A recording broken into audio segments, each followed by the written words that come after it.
হয়েছিল না building cross হয়েছিল, আমরা নাকি ফাইল হারিয়ে দেবো, তা ওনারা মিরর ইমেজটা কি করে হারিয়ে ফেলেন? এসএসসি নিয়োগ দুর্নীতির মামলায় এবার ক্রমশ জোরালো হচ্ছে ওএমআর এর মিরর ইমেজ প্রকাশের দাবি। এই দাবিতে শুক্রবার রয়েছে এসএসসি দফতর অভিযান। চাকরি হারাদের দাবি, এই দুর্নীতির দুধ কা দুধ পানি কা পানি করার উপায় একটাই, ওএমআর এর mirror image Prakash. Damro's clearance sale is here with up to 50% off on selected products. Don't miss out. Visit your nearest Damro showroom now. Damro, internationally trusted furniture. কারণ তাতেই জানা যাবে কে যোগ্য কে অযোগ্য। সমস্ত ওএমআর গুলো যেন প্রকাশ করা হয়, সবার সামনে সত্যটা পরিষ্কার হওয়া দরকার। এই দুর্নীতিতে সবথেকে বড় কারচুপি হয়েছিল যেখানে, তা হলো ওএমআর। শুরু থেকে বারবার সেই ছবি তুলে ধরেছিল এবিপি আনন্দ।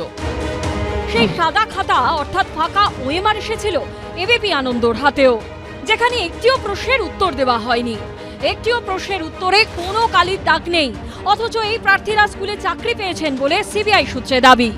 নিয়োগ দুর্নীতির তদন্তে গাজিয়াবাদে গিয়েছিল সিবিআই। নবম, দশম, একাদশ, দ্বাদশ, গ্রুপ সি এবং গ্রুপ ডি ওএমআর শিট তৈরি ও মূল্যায়নের দায়িত্বপ্রাপ্ত সংস্থার অফিসে হানা দিয়ে হার্ড ডিস্ক ও আসল ওএমআর শিট বাজেয়াপ্ত করেন গোয়েন্দারা।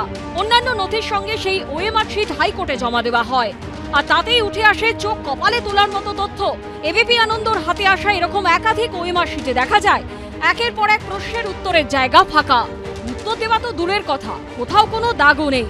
অথচ মারাত্মক বিষয় হলো, আদালতে পেশ করা সিবিআই এর রিপোর্টে দাবি করা হয়েছিল স্কুল সার্ভিস কমিশনের সার্ভারে এদেরই কারোর প্রাপ্ত নম্বর 50, কারোর 52, কারোর 53, মানে খাতা ফাঁকাই রয়ে গেছে। কিন্তু গাজিয়াবাদ থেকে কলকাতা আসতে আসতে নম্বর 0 থেকে 50 ছাড়িয়ে গেছে।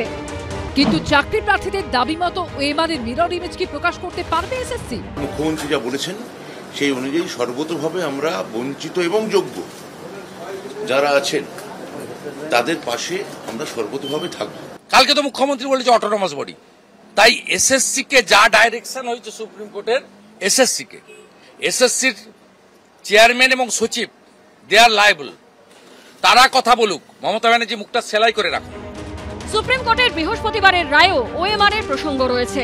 রায়ের 35 নম্বর পয়েন্টে উল্লেখ করা হয়েছে 2024-এর 5ই ফেব্রুয়ারি সিবিআই এর দেওয়া রিপোর্টে বলা হয় ওএমআর শিটের মূল্যায়ন এবং এসএসসি রেকর্ড করা নম্বরের মধ্যে অমিল রয়েছে।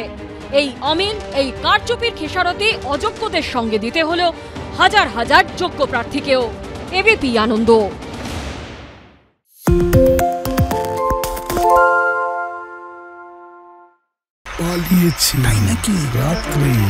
বাংলা গুজব চায় না, বাংলা খবর চায়। বাংলা খবর, বাংলার খবর। শুনতে পাচ্ছি না, বল না। আরে 10 টাকাটা ব্যাপার নয়, আজকে 40 টাকা দিচ্ছি, কারণ 40 টাকা। বাংলা গলাবাজি চায় না, বাংলা খবর চায়। বাংলা খবর, বাংলার খবর।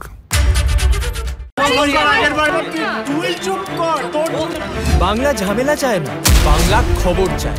বাংলা খবর, বাংলার খবর।